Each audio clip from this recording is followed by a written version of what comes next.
Imagine leaving your house full of happiness. You tell your mother, I'll be back later. I'm just going to watch UEFA Champions League final. You laugh with your friends, you cheer for your favorite team, you celebrate football, the beautiful game that brings millions of people together. But what if that was the last time your family ever see you alive? What I demand justice for these boys. Nothing else. The people who are carrying this investigation, we need less. What we need is justice for the three boys. We are neighbors, just neighbors. They have been born in these Machakos. They went to school to Machakos. They have grown together. Why would they be killed?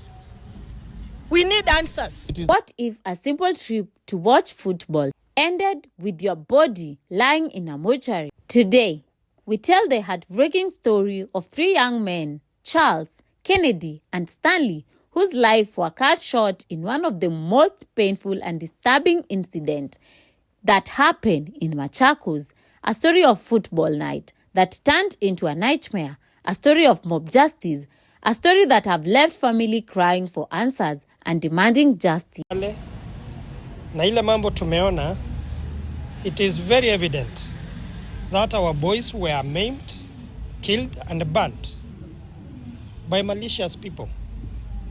And therefore, as a family, because this matter is under investigation through the police officers, we want to leave it at that. And what we are praying is that we need justice for the families, because to lose such young lives, it is very traumatizing. Charles, Kennedy, and Stanley were like many young people across Kenya. On the day they left home, excited to watch the football Champions Leagues final between Arsenal and PSG. It was supposed to be a night of football, friends, and fun. After the match ended, three began their journey back home. They had no idea that tragedy was waiting for them. As they approached a roundabout in Machakos, a speeding vehicle allegedly driven by a drunk driver struck one of the young men. Naturally, his brother and friend rushed to help him. Instead of taking responsibility for what had happened, the driver reportedly began shouting. According to accounts that later emerged, he started accusing the young men of trying to steal his car. He screamed for help. He created panic, and within moments, crowd began gathering. Suddenly, what happened next will change several families forever. That these boys were killed and burnt because they were thugs. And according to the family members, that is not the right information. We want to request that the right information is put and it is known to everybody, because these boys are known not to have been thugs, even though the report which went round after they were banned is that it is thugs or thieves who were stoned and then burned and they died. So we want that information to go in the record, and then it is put right in the right way. The crowd allegedly believed the accusation without knowing the truth, asking questions without waiting for police, without investigation. The three young men were attacked, they were beaten mercilessly, were stoned, and in a horrifying turn of event, they were reported to set on fire. Three young men who had done nothing more than watch a football match suddenly found themselves fighting for their lives, but they never made it home. Days later, their family continued searching for the answers. Mother waited, relatives helped, friends prayed, but eventually they found the heartbreaking truth. Their sons were gone. Instead of welcoming them home after a football match, their family were forced to identify their bodies in a mortuary. A pain that no parent should never experience. As investigation continues, shocking details emerge. Reports indicate that the three young men were not thieves. They were not robbers. They had not attempted to steal a vehicle. They were simply innocent young men caught in a tragic situation. Post-mortem examination report revealed several injuries. They had suffered fractures, blunt force trauma, Evidence suggests they had been brutally attacked before losing their lives.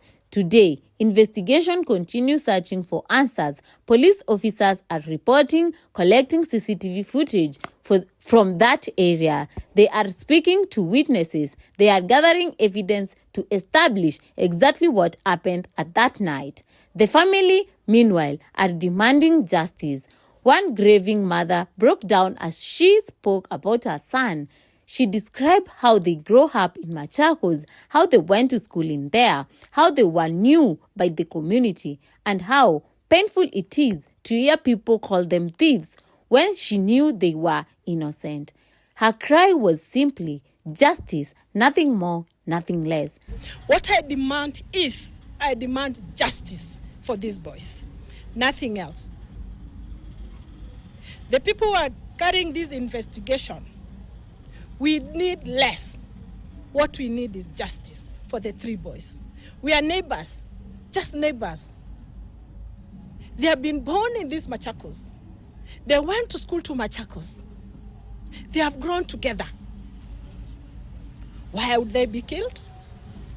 We need answers. The family lawyers have always appealed to anyone who witnessed the incident to come forward.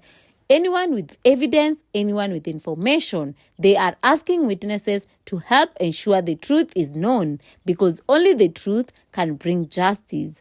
The struggle has once again raised serious questioning about mob justice in Kenya. Too often accusation become conversation. Too often crowd become justice. Too often innocent lives are lost before the truth is known. Mob justice is not justice. It just belongs in the hands of investigation, evidence, and law. As the investigation continues, Kenyans across the country are waiting for answers. What really happened that day? Who is responsible? And will justice finally served? For now, we remember 3 young men whose lives ended for too soon. Charles and Kennedy and Stanley, 3 friends who left home to watch football. 3 young men who never made it back. What are your thoughts on the heartbreaking case? Do you believe mob justice has become a serious problem in our society? Share your thoughts respectfully in the comment section below. If you have not subscribed to the channel, please subscribe, like this video, and turn on the notification so you never miss our future stories. Most importantly, let us keep the family of the Charles, Kennedy, and Stanley in our prayers as the family continues seeking justice. Until next time, stay safe, stay informed. It's Jackie Trades Kenya, where stories come to life. Thank you for watching. See you in the next one.